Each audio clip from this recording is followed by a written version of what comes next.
Hi there, we're on location here at Algonquin College. My name is Charles Naismith. I teach in the Faculty of Biotechnology, and it's a great privilege to have with us today Irene Goodwin, who is the Director of Exhibits for the Legacy of Hope Foundation. And we are here with this really useful exhibit talking about generations lost and what that means. So, Irene, can you tell us maybe a little bit more about Generations Lost and this exhibit? Hello, thank you for having me. Wasanewab Mangan Angnagashkwa Jinakaz, that's my indigenous name. As you mentioned, my name is Irene Goodwin. I am from the Legacy of Hope Foundation. You introduced our exhibit quite well, so thank you very much. This is Killing the Indian in the Child Generations Lost. It's an exhibit that explains the historical background that tends to be not taught in Canadian schools as well as in Canadian history. So it's a very unique exhibit that we have here available for everyone to view. I noticed that with the Legacy of Hope that you often have very specific focus. So you have areas where you might talk about the 60s scoop or the missing, murdered Indigenous women and girls. Can you tell us about the message that we're getting from this exhibit? Thank you.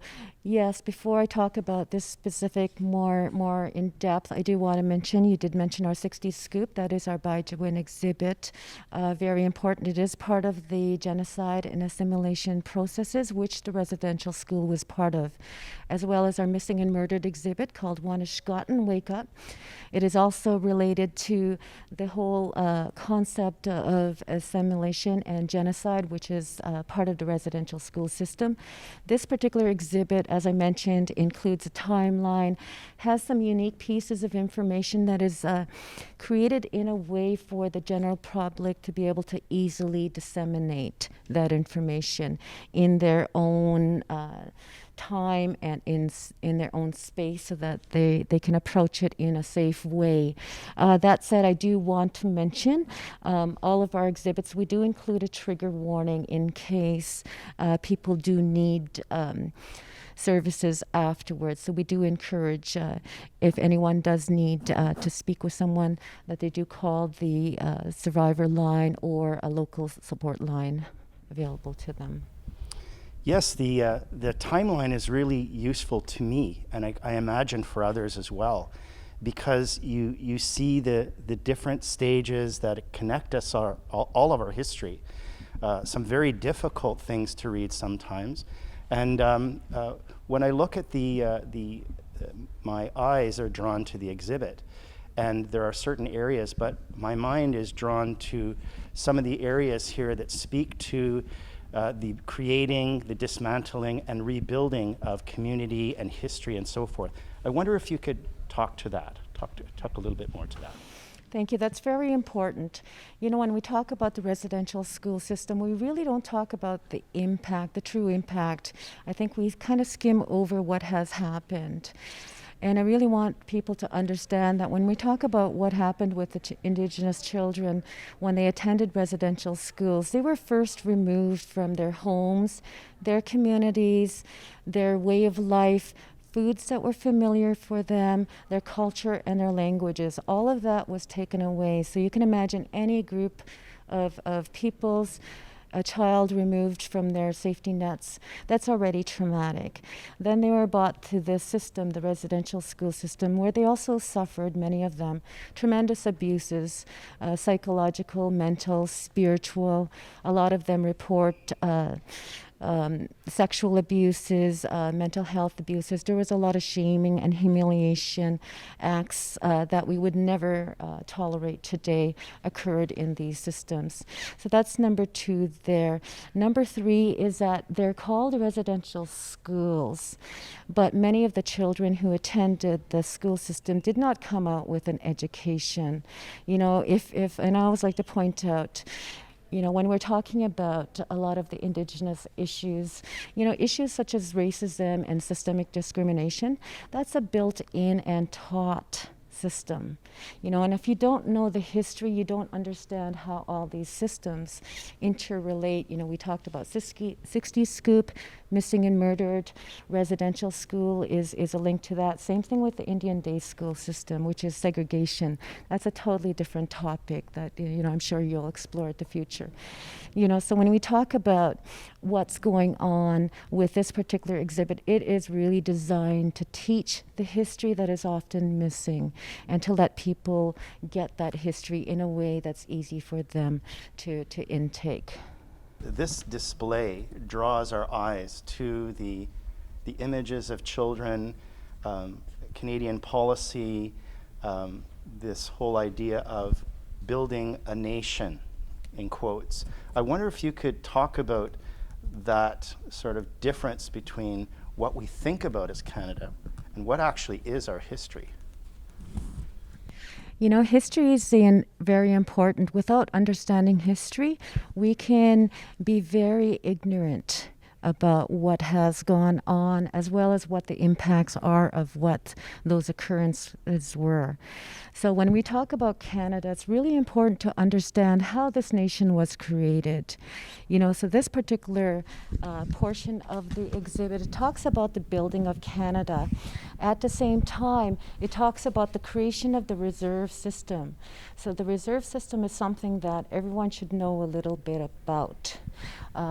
Because while Canada was being created, Indigenous people were being subjected to a reserve system. Very often you needed permission to leave. It was not the nicest place. At the same time this was happening, millions of acres of lands were being given away free to settlers to come to this apparently open and unclaimed territory, which of course we know was not unclaimed. It was full of Indigenous people who were removed from their own lands. So I think this is important for many people to understand, free farms for the millions. So when we talk about discrimination, systemic discrimination, without knowing this background, the creation of Canada, the development of the reserve system, the giving of free land to people, there's a lot of misconceptions that are out there in the general public. Indigenous people get free education. We don't pay taxes, both of which is untrue to a lot of degree. At the same time, when we think about all the stuff Indigenous people got free, really we did not get a lot of free things. But there was a segment of the population that did get something free, and that was land. So when we talk about impacts today, this system here that was developed in the creation of Canada leads into the impacts. And if we don't understand this, then we don't understand how the reserve system links to the giving of free land to the residential school. Again, we're talking about assimilation and discrimination. It took a long time for us to get to the point where Canadians were able to have the discussion about what happened with residential schools. It took a lot of Indigenous people, survivors, to really delve into talking about the history and educating people. And I believe that, the more we understand about the history, the less we will be transferring those systems of discrimination to the next generations. If you come from a family that received free land, do you know that you came from that family? You should know your own history. The timeline is really unique in this exhibit because it challenges people to think about Canadian history. And as Canadians, we all like to be proud to be Canadian. And I would like to challenge, all Canadians, know your history. You want to be Canadian, be proud of it in the right way. Don't be ignorant about the history, because the forming of Canada, it has a story that needs to be told. And if we're going to continue to work together in a good way, we're talking about reconciliation, really important piece of work. And I believe a lot of Canadians are there now. Maybe we weren't there, 10 years ago, but we're certainly there now. And that's certainly something to be rejoiced. And again, this type of exhibit is designed to educate people and children so that we don't do it again. Many people are looking at an exhibit like this and listening and following maybe the timeline if they're able to. They may not be able to see it right now, but they can certainly access those resources. They've also heard about the graves of children that are being found through ground penetrating radar and other circumstances. And it's hard. And I think that those who are learning more about our history and hearing and listening to the news, they're trying to figure out how they can help. So what would be your response? How can they help from your experience?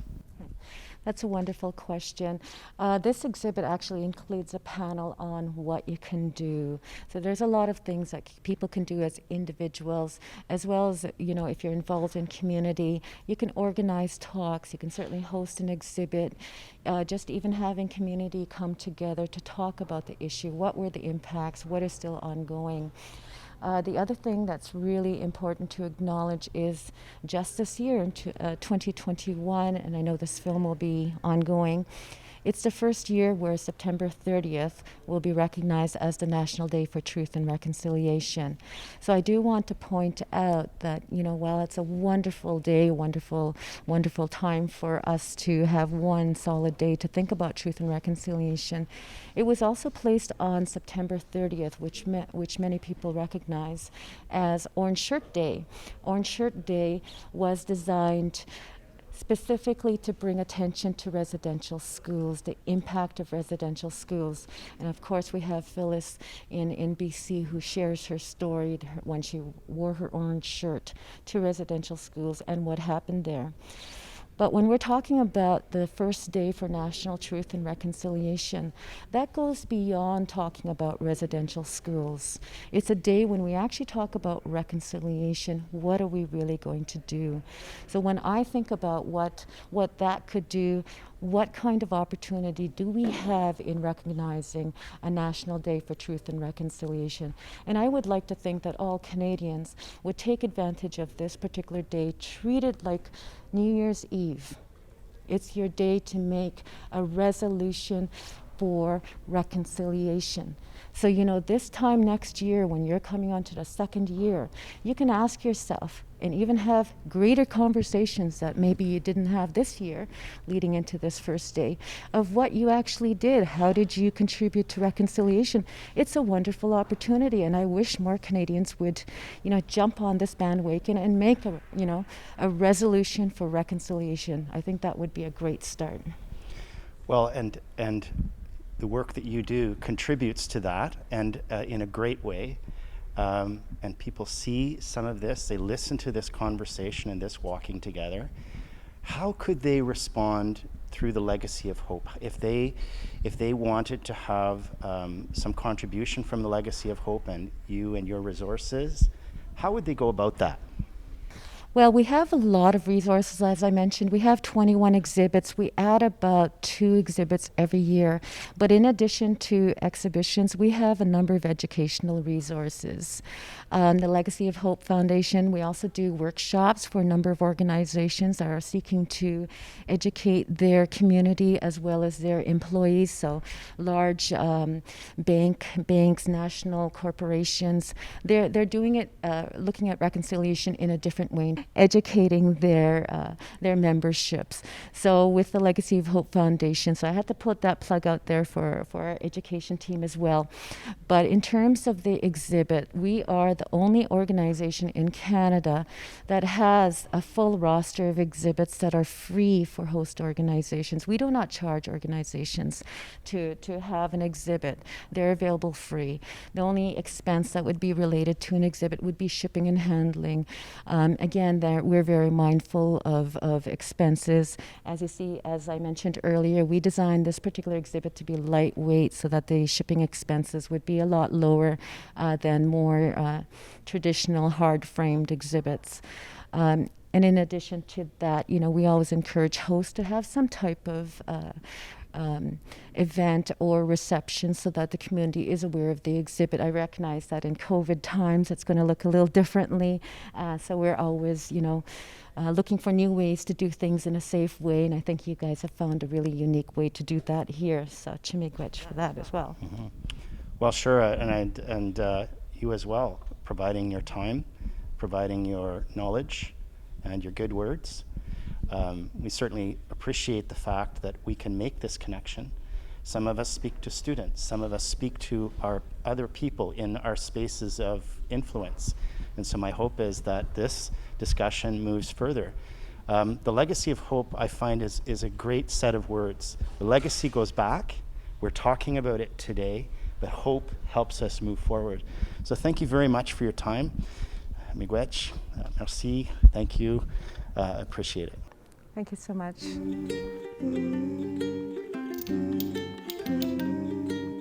Oh